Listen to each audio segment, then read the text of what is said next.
Okay, there are some big mega Starfield rumors, including the fact that it's being said it will come out in 2021, for example. And there are some E3 sort of speculative things going around about what Xbox could have to show. Let's go over all of it right now.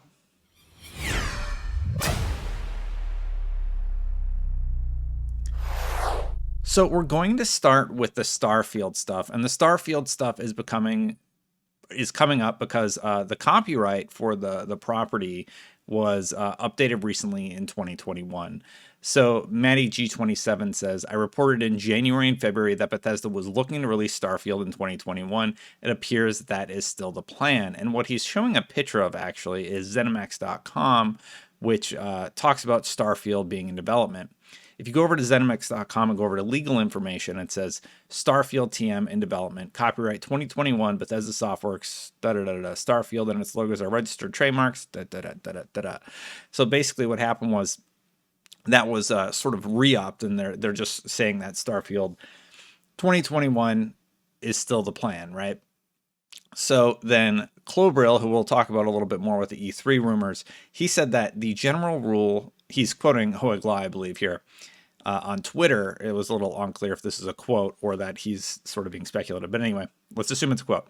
The general rule is that the year in a copyright notice is the year of first publication of the work. First publication is when the work is made available to the public without restriction. And he's talking about Hoegla there.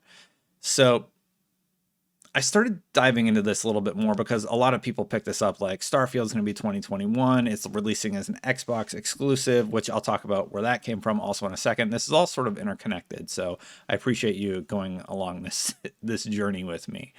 So I was like, okay, that seems a little far-fetched. Like, what are they going on? They're going on a copyright renewal notice. Okay, so yes, but maybe we can get a little bit more meat to the story. And I did find something that was fairly interesting. So typically a AAA game takes about, let's say, 5 years, maybe more, depending if there's delays or whatever, right? So I was looking through the Bethesda website, and I actually found that there was an August 2018 press release about a Dallas studio, previously Escalation Studios, formed in 2007, which was made part of the Bethesda family. Now, this studio was working on Bethesda titles like Fallout VR and such in 2016. And here's where this press release sort of gets interesting. So Todd Howard, I believe, is being quoted. Yeah, so we've been working with Tom, Mark, and the team at Escalation for a long time. They've already delivered amazing games with us, and we knew we could do even bigger things together, said Todd Howard, game director and executive producer at Bethesda Game Studios. It's an incredible team in Dallas, and they're already contributing to key parts of Fallout 76 and Starfield. So this press release was in 2008, but the titles he was referencing, including Fallout VR and such, and Fallout 76, those were being developed in 2016. So what's interesting is when you start doing the math, 2016, let's assume they started Starfield support then, 16, 17, 18, 19, 20, 21. We're 5-6 years in. Even if they started in 2017, that's 5 years, and that's right about the mark for a AAA game to hit. And as you know, Bethesda really likes to do this thing where they're basically like, and it's available tomorrow. Well, tomorrow in Gamerland means the fall window, right?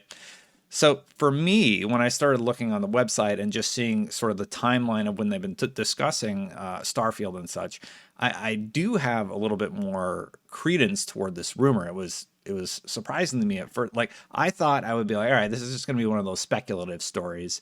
But with the copyright and the timeline sort of set in place, I do think there is a potential that we're seeing Starfield this year. But just thinking about it, this is just off the cuff, but if you remember, Destiny actually did an alpha a year before full release. So maybe Starfield could even be doing something like that, where they give us a 2021 look, because as we know, Xbox wants to sort of get their name out there as somebody who has these killer exclusives. Now, whether or not it's exclusive, that's not something that I can prove beyond what we've already discussed, Phil Spencer saying and such, and everybody sort of talked about before. So then we want to talk about the E3 rumors, and we go to Randall Thor.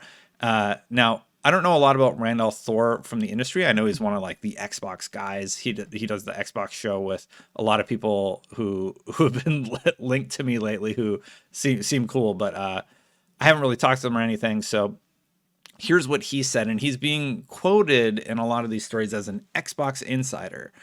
I I I apologize, Rand, like if any of those people see it, but I don't know a lot about him. I've never heard of him labeled as an Xbox insider. And Clobril, who we'll also talk about, is being labeled as such. Who actually I was able to find some stuff about, but so anyway, I'm trying to cover my butt here basically because I'm always super skeptical when people are like, an insider said this, because so often just I've been burned by this, or I've seen news teams get burned by reporting on whoever. So I'm just going to read what Rand said and we'll talk about it a little bit, okay? He says, I've been told by very reliable people that Starfield was 100% an Xbox exclusive. I've made bets about it, and I don't bet unless I know I'm willing to bet. So I'm really, really confident that Starfield is only releasing on Xbox when it does, as I've been told as well that Microsoft is trying their hardest to get the game out this holiday. They really want Starfield out this holiday. So that's sort of what he talked about. And the reason I'm reading this quote about Starfield is because it kind of sets up a lot of what I talked about, and it also backs it up. So we have the insider Rand, we have the copyright renewal notice, we have Clobril quoting Hoeg Law, we have the ZeniMax.com website that still says copyright 2021, and we have the timeline of the press sources which say 5 years. So 5 different things backing it up. It kind of gives it like enough meat to at least make me one of those crazy people pinboard boards to talk about Starfield coming out this year. So one of the other stories that just had a little bit less meat, but I wanted to talk about it and sort of talk about why I'm really skeptical about this is Clobril basically said in a response to somebody saying E3 2021 will probably be Halo, Starfield, Forza Horizon 5, and now people are saying Age of Empires. So somebody said that, and he just responded saying, add Age of Empires 4, and I'm confident this is their AAA quadruple punch this summer, independent whether all these 4 actually make a release this year or not.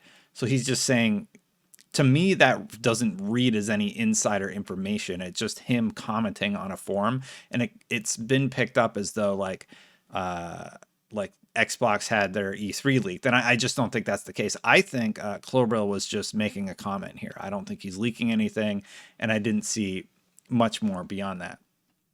But they also talked about Forza, and he said, I'm with Jeff Grubb on this one and do expect Forza Horizon 5 to show up this summer. I also might have an idea about the location, which is not Japan, but that info didn't went too well with Forza Horizon 4 last time. So let's leave that to the team.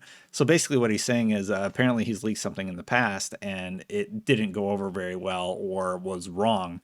So he's just going to leave it to the team. He also said, you see Mexico. I see sand, beaches, rainforest, colorful cities, rivers, ancient ruins, desert waterfalls, caves, canyons, rich vegetation, donkeys, coyotes, montane, I think he means mountain regions, culture, all in one single location. So if it's not Mexico, for me, I was like, okay, what are beaches in, South of America, right? And one of the locations that I thought would be really, really pretty to explore, of course, they don't speak Spanish there. I think their main language is Portuguese. But anyway, it's Brazil. Brazil is really, really beautiful, lots of vegetation, and it does have a lot of what he describes. It has a beautiful beach. It has rainforest-like locations. It has colorful cities. I didn't look up ancient ruins, but I'm sure there's some down there. I don't know about deserts and waterfalls and caves, but anyway, like a lot of people have been gravitating towards Mexico. That would be awesome. Tons of great driving locations there. Brazil also has a lot of driving locations. Maybe they like link it all together and it's just this massive map of just everything that's not America, basically, which I would be totally down for. Maybe you can. Are they even landlocked? I don't think they're landlocked. I think you would have to drive underwater. So I got a little spoiler warning for everybody watching this video. I'm really bad at geography, like super, super bad. I had to look up, I had to Google the map to know what I'm talking about. I'm sorry. I just feel really dumb talking about this stuff. And I don't want to get it wrong because then it'll look like I'm being insensitive or something, but I'm doing my best. I'm sorry.